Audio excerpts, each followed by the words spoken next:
Hello and welcome back to the Stronghold.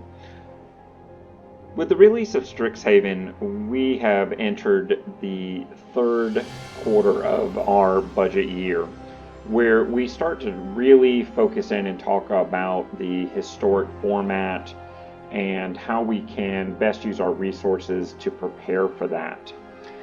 Because whether you have realized it yet or not, when rotation happens this fall, all of your standard decks cease to be standard decks. They will then become default historic decks. Some of them will be strong enough to remain viable and interesting in the historic format. Others, not so much. So what we're going to do over the course of the next roughly 3 months is prepare for that event so that our historic collection is something that is useful, valuable, and entertaining for us. But before we get into all that, I've set a goal here for the channel to get to 100 subscribers. And while that does not seem like a lofty goal, I can't do it without you. So if you're finding any sort of technical value, any sort of entertainment value, or just are a giving sort of soul, please take a moment and subscribe to the channel. And again, if you're seeing the value, others probably will too. So be sure to push this out to a friend who may or may not play Arena yet, because hopefully my content is just the sort of thing that beginners need in order to get a leg up on the environment. And here we are, just a couple months into that goal, and we are already over halfway. That's right, at the time of this recording, we have hit 51 subs, and our goal was to hit 100 by the end of the year. So hurrah to us. I'm considering this a major success and victory. And I just want to take a moment to thank all of you out there who have assisted with this, particularly those folks that you see on our screen, our subscribers who have taken the initiative not only to subscribe to the channel, but also made their subscription public. So thank you to each and every one of you. If you have chosen to keep your subscription private, I respect that. And I'm so glad to have you here. And while I have your attention, don't forget to tap the notification bell and make sure that you are being notified of all the possible content that we're bringing out there to you, so you never miss out on a thing. So as you can see here, the meta for Historic is what you might call pretty fast and loose. This is our top 14, 15 or so decks. Sorry about the bottom statistics for mono red there getting cut off. But, you know, screen capture is a fine art that I am still mastering. But as I was saying, it's very fast and loose. As you can see here, only our top 2 decks are breaking double digits as far as percent of the meta. So in Historic, you're going to see a huge variety of decks compared to Standard. And frankly, I think that's a good thing. Selesnya Life here is really just mono white life. Then you got mono green elves, and then after that you're talking about 2 and 3 percentage points at most of the top tier decks. And in this small selection, as I previously said, you're going to see a mono white, a mono green. You do see the mono blue tempo deck that we have talked about, as well as a mono red aggro. So even with as little as 15 or so decks, 4 of the 5 monocolored decks are very strongly represented in the top tier. So it is very budget friendly. You can have an impact in this format without rare dual lands, and that's a very good thing. More to come on that in a future video. But we have talked pretty strongly about many of these, mono green in particular, we've talked about a couple times. Mono blue tempo, I've literally shown you my full deck. There's at least 5 or 6 different ways to build a good mono red aggro deck. One area though that we have not given a whole lot of love is mono white, and that is probably going to continue being our focus today.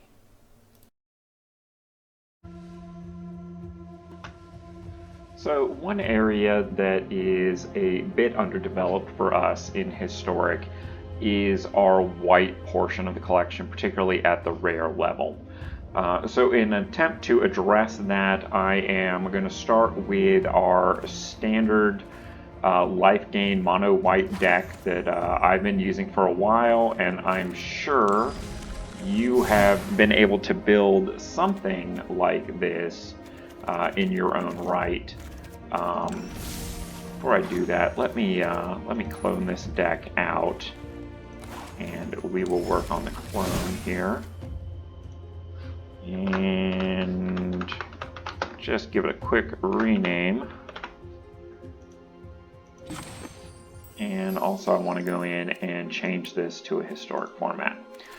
So as you can see, absolutely nothing changes with the deck because 99.9% of everything that's available in Standard is also available in Historic by its own nature.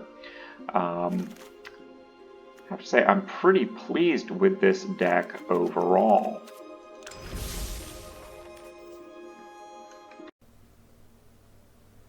So just as a quick refresher, here are all my official wildcard recommendations so far for this season. And as you can see, white has gotten a lot of love, second only to red in the commons and uncommons. We have built decks around these for Historic on several occasions now, but we have yet to use any of our rare wildcards. We have used 3, as you can see, up to this point. But we still have 4 rare wildcards to go. And I think it's high time that white picks up a rare wildcard. So I'm going to take a quick moment and add these commons and uncommons into our deck. And then we'll talk more about the direction that leads us. Now, having added in those wildcards that we have already acquired for white, I really want to take a look at some of the rares that are available to us and see if there is something that we're interested in. Now, because of the number of packs that have been made available through Wizards for the Ravnica block, I am going to exclude those from our analysis, as well as the Mystical Archives cards, because you will have a very strong opportunity here through Strixhaven to acquire a lot of those cards. So not an area where we really want to use a wild card just yet. And of course, what I'm going to do here is just narrow our search parameters down using the keyword life. And that brings right to the top of the list our friend Serra Ascendant. Not only is this a 1/1 for 1 with lifelink, but as long as you have 30 or more life, Serra Ascendant gets +5/+5, making a 6/6, and it also gains flying. So for the ridiculously low price of a 1 single white mana, you can have a 6/6 flying lifelink creature. And in this deck, getting to 30 life is really not very difficult. So this is one of those areas I am going to go ahead and, let me do this right, go ahead and craft that wild card. This deck is also very, very good in the Brawl format, where of course you start above the 20 life point. I believe Brawl starts at 25 if I'm not mistaken. It's a shame I don't know things like that about my very favorite format. So this card gets even better. And if it does nothing else but draw removal away from the rest of your team, it's still a very strong player. And as you can see here, we have a lot of permanent cards here with a mana cost of 1 or 2, including our Soul Warden, our brand new Serra Ascendant, Selfless Savior, Speaker of Heavens, Daxos, the Griffin Aerie, our buddy Hallowed Priest, Impassioned Orator. All of these cards very strong. So Lurrus If you have it, is definitely worth the slot in here. But we do have 5 cards that we need to cut. And honestly, there's a couple things I'm going to do here. One, having a 3 cards at a 5 mana slot for this deck is pretty ambitious. That basically means you're going to have that card in your hand more than you want it when you can't play it. So we are going to cut a copy of Baneslayer. I am also going to cut 2 planes and work on narrowing down our curve quite a bit. Fight as One is a very strong card potentially for us, but Light of Hope is a little less so. So I am actually going to cut a Light of Hope since we have the Moment of Triumph. I am also going to cut a single copy of Fight as One. And that brings us right back to our 60 card design here. And if we take a look at the deck, as you can see, it has a pretty low curve here, as very well supported by Lurrus. Baneslayer Angel is worth the slot. I know you have at least 1 copy. You may very well have more than that. I think my max right now is 3, which for a Mythic is very high for a budget player. But if you don't have that second copy, certainly putting in an extra copy of a common or uncommon that fits the theme is going to work perfectly well. Similarly, you may not have 4 copies of Speaker of Heaven, but really, if you have been aggressively drafting M21, that is not hard to have come by at this point in the season. Daxos, being legendary, is one of those cards. I would not really feel comfortable recommending that you run more than 3 of that, because you will end up more often than you want having a dead copy of that card in your hand. That card is very hard for your opponent to remove because of its devotion to white ability boosting its toughness. But we're going to save this deck up here, and I am going to jump in to a play queue with... Oh no, wait a second, we can't do play on that. I will have to do a historic ranked on that to test this deck out. Where did it go? Oh, there it is, right up at the top. How do I always lose things at the beginning? But at any rate, let's take it for a spin and see how this does for us. Hopefully we won't have to wait too long on the queue on this Saturday morning here. Historic being a little less popular than standard, obviously, but a 10-second queue time is not bad at all. Alan Ballin. Yes, Alan, you are. So not a strong opening hand as far as the mana, but overall not bad. Our opponent's going to go first. Let's see if they mulligan. We will attempt to keep this. They have taken a mulligan, so I'm gonna hope we can get by on card advantage here. So I will keep the 7.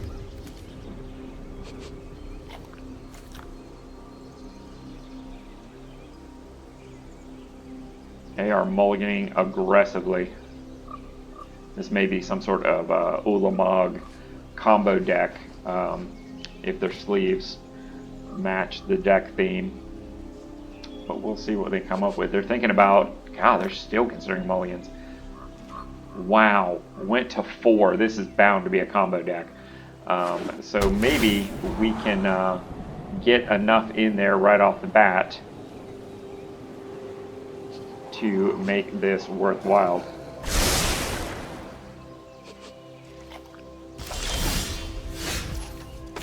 Just what we needed was our 4-drop. Fantastic. We're going to deploy our speaker and see if they have removal. What cards did they keep?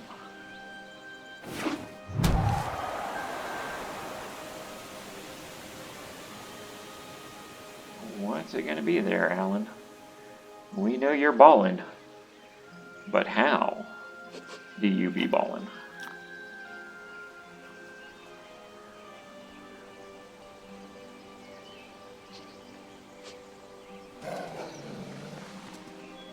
He is balling slowly.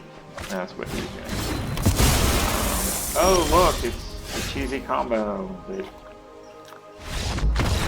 Wow, that was so weird. So you see, Historic's easy, guys. It doesn't really matter what you build because your opponent just quits. What do you say we take that for another spin here and see? So just for S&Ps, let's take this for one more spin since that wasn't really much of a test for the deck. And let's see what we can get into here.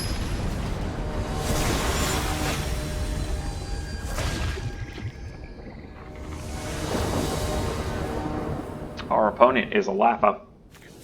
Not a bad opening hand here. I will take that. We will throw out our speaker here.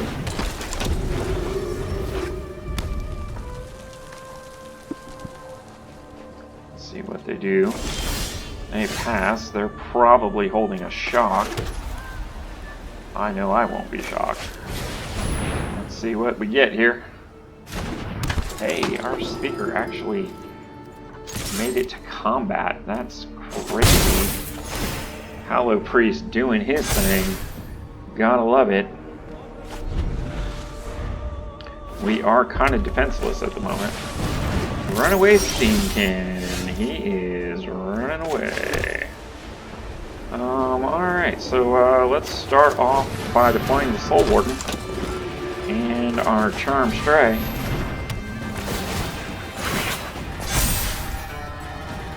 And let's move our Hallowed Priest into position here. And by position, I mean smacking our opponent's face for 3. And we will in turn with the Blessing up. Sure, we're going to resolve that. Steamkin is one of those cards in Historic that can just get out of control very, very quickly. Sure, we're gonna Grape Shot for 1. Solve it. Oh, there goes the copy. On our Soul Warden, you say.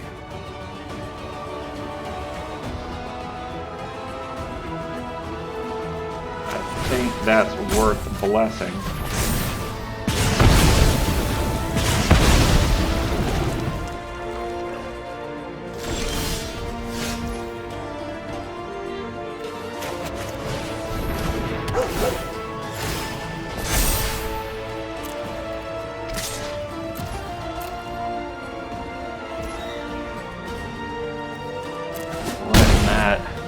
Hallowed Priest do some work here for us, and we've got Selfless Savior up to protect. Hallowed Priest is getting pretty large for most of the mono red decks to deal with, but you just never can tell about those things.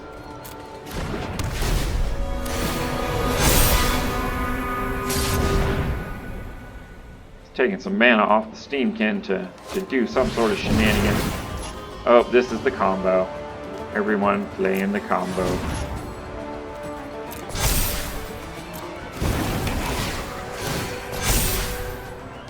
But he's gonna have a hard time with that Soul Warden on the combo, that's for sure. Sure.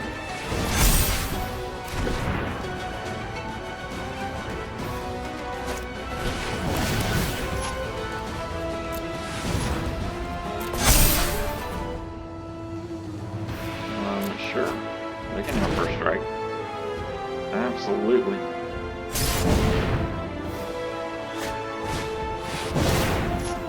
Yeah. So he's got the full combo in place. It's just, can he go infinite? Sure. He's just going to gain us a lot of life here off our Soul Warden.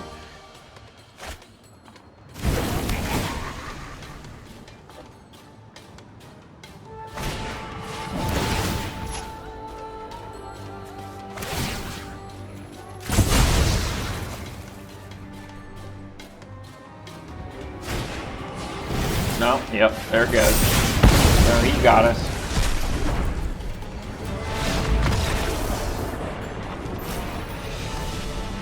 It took him 3 removal spells, but he did get our Soul Warden.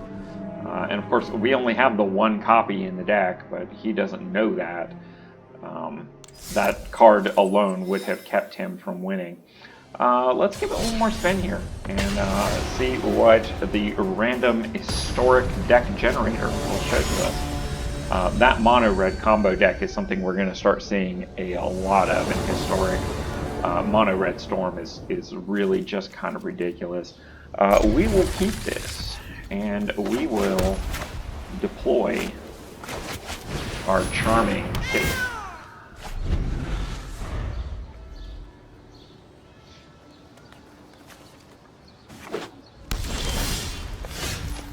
Let's see here, we will go mana and Daxos. How? And there's one to the face there for you. Gruel guy with your stomping ground, doing the thingy thing. We will Impassioned Orator in it. And we will say next for the 3 mana to the face. There we go. Pass. My turn. I think I shall. Thank you very much. Let's see. We will show him a Hallowed Priest.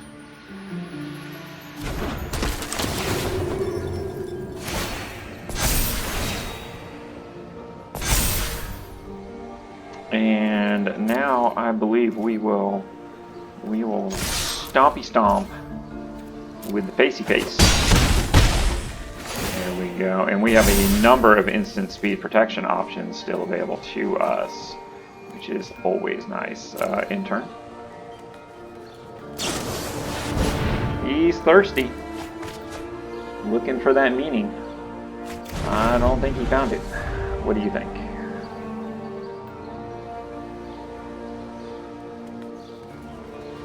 We very easily can have lethal on the very next turn here.